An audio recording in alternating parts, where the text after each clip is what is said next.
रणभूमि में युद्ध हो उससे पहले मनोभूमि में खेला जाता है।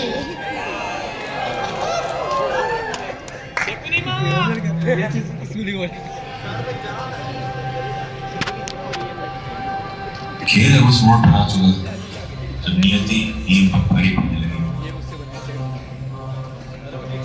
अहंकार और लोभ की भट्टी में लोगों ने जिस तरह अपनी आंखों पर बांध दिया कि कायरता निकलती लपटों में लोगों से देख नहीं पाए।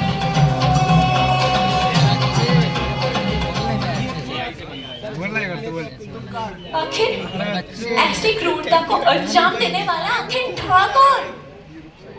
कोई एक नहीं था।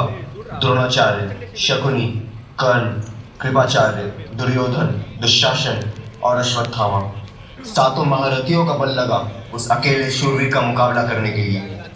किंतु षड्यंत्र का आधार केवल एक था। उसने चक्रव्यूह में हमारे प्रवेश के हर प्रयास को विफल कर दिया। हाँ भ्राता, वो एक चट्टान की तरह हमारे हर प्रयास में बाधा बनकर खड़ा रहा। कौन था वो? सिंधुराज जयद्रथ।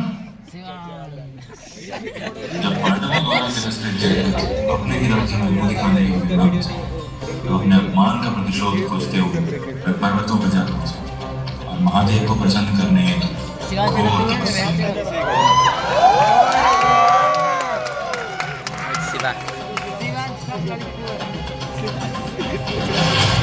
तुम्हारी तपस्या से मैं बहुत प्रसन्न हुआ वत्स। मांगो, क्या मांगते हो? पांडवों की पराजय महादेव।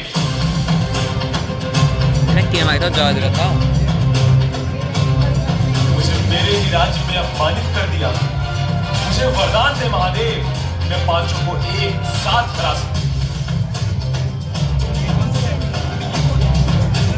तुम्हारा प्रतिशोध अवश्य पूरा होगा जयद्रथ।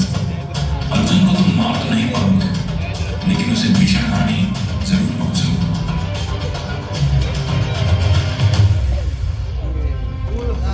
मैं तुम्हें वरदान देता हूँ, अर्जुन के द्वारा तुम्हें कोई पांडव परास्त नहीं कर पाएगा।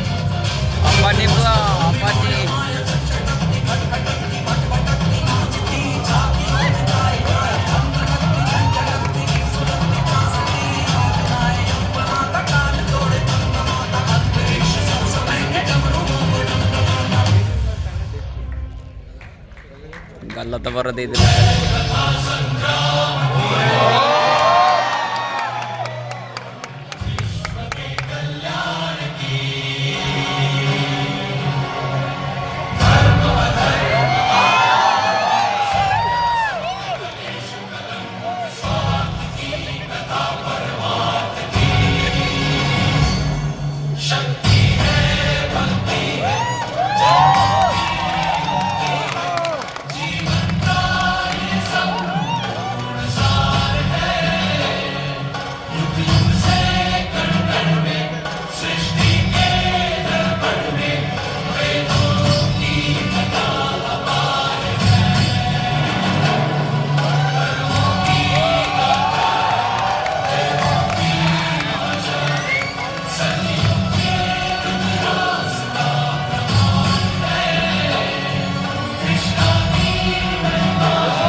क्या हुआ सुभद्रा? हमारे लिए समय निकाल पाएंगे तब ना पता चलेगा कि क्या हुआ। क्षमा करना, बताओ क्या वार्तालाप करनी है? हर पिता की अपनी संतान से कुछ न कुछ अपेक्षाएं होती हैं। तो आप क्या शिक्षा देना चाहेंगे अपने संतान को? मैं तो मेरे पुत्र को प्रेम और युद्ध का शिक्षण देना चाहता हूँ। प्रेम की शिक्षा आपसे ना ही मिले तो वही बेहतर है। अच्छा बताइए, युद्ध का क्या शिक्षा देना चाहेंगे आप अपने पुत्र को? ऐसी बातों से तुम अक्सर रुक जाती हो, सो तो नहीं जाओगी? यदि शिक्षक अच्छा हो तो शिष्य को अपना ज्ञान प्राप्त हो ही जाता है। ठीक है, यूं तो रुद्रों द्वारा मुझे अनेक व्यूह का ज्ञान प्राप्त है, किंतु इन सभी में एक व्यू ऐसा है जिसको भेजना लगभग नामुमकिन है। इस व्यू की रचना स्वयं गुरुद्रोण ने करी थी, चक्रव्यूह। इसमें 5, 7 या 9 चक्र होते हैं और प्रत्येक व्यू की एक विशेषता है कि उसको केवल एक ही प्रकार की रणनीति से तोड़ा जा सकता है। चक्रव्यूह की रचना और उसे भेदने की नीति बताने में अर्जुन कुछ इस प्रकार व्यस्त हो गए कि उनको मालूम ही न पड़ा कब सुभद्रा की आंख लगी। सुभद्रा की गर्भ में पल रहे अभिमन्यु ने चक्रव्यूह भेदने का अर्थ ज्ञान उसी दिन प्राप्त किया, किंतु स्वयं अर्जुन भी इस बात से अज्ञात थे कि नियति ने इसी अर्थ ज्ञान को अभिमन्यु के मृत्यु रथ का साथी चुन लिया था। तो इस तरह चक्रव्यूह के 7 चक्रों को भेद कर मध्यम भाग तक पहुंचा जाता है, किंतु जितना कठिन इस व्यू में प्रवेश करना है उसे कई गुना कठिन इससे बाहर आना है। बाहर निकलने हेतु सो गई, मैंने कहा तो सो जाओगी। खेल के मौर्य एक एक करके चढ़ते गए। इसी बीच कौरवों ने अपने सेनापति प्रधान भीष्म को भी खो दिया। तत्पश्चात उनके सैन्य बल का नेतृत्व करने हेतु द्रोणाचार्य को चुना गया।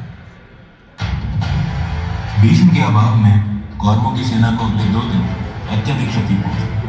गुरुद्रोण द्वारा पांडवों के विरुद्ध किए गए हर प्रयास को अर्जुन ने विफल कर दिया। ऐसे में जब गुरुद्रोण की निष्ठा पर सवाल उठाए जाने लगे, तब उन्होंने एक ऐसा संकल्प लिया कि उस युद्ध का रुख बदलने लगा। यही है आपकी रणनीति गुरुदेव। आपके द्वारा किए गए हर प्रयास को तो उस अर्जुन ने मसल के रख दिया है। हाँ आचार्य, यदि ऐसा ही चलता रहा तो कल के सूर्यास्त से पूर्व इस कुरुक्षेत्र की रणभूमि में समस्त कौरवों के वंशज का सूर्यास्त हो जाएगा। कल पूर्णिमा है। कल के सूर्यास्त से पहले मैं पांडवों के एक महारथी का वध करने की प्रतिज्ञा लेता हूं। आपका संकल्प पूर्ण होने की प्रतीक्षा रहेगी आचार्य।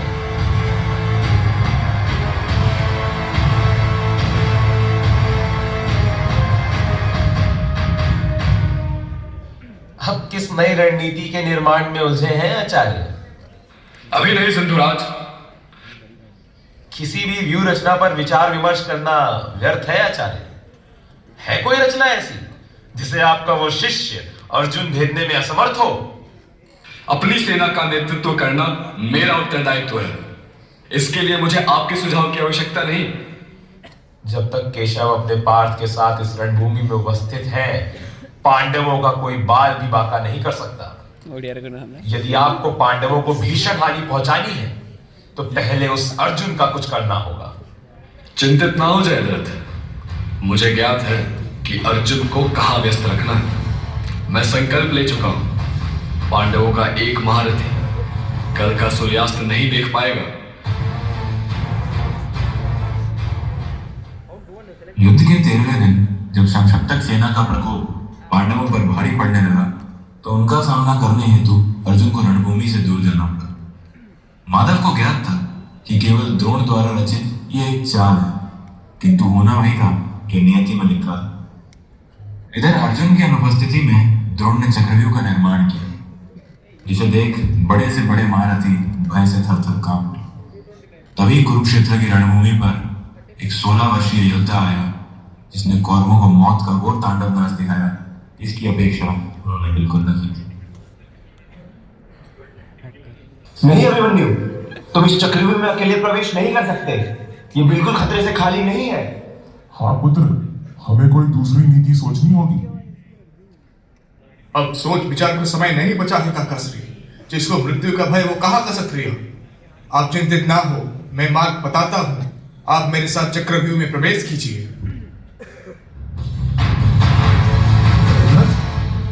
एक बार तुम्हारी जान बख्श दी थी, किंतु आज नहीं।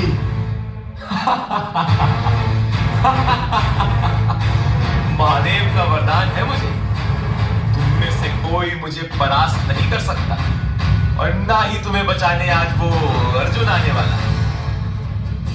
तू चिंता मत करो, तुम्हारे भाग्य में आज मृत्यु का सुख नहीं लिखा है। अभी तो अभिमन्यु के मृत शरीर को अपने हाथों से अग्नि भी देनी है। इधर जयद्रथ ने पांडवों को जकड़ रखा था और वहीं अभिमन्यु अपने लक्ष्य की ओर अग्रसर हो चुका था।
बड़े बड़े योद्धा, रथी, महारथी और एक चक्रव्यूह नहीं भेज पाए, मेरे अभिमन्यु को अकेले लड़ने भेज दिया।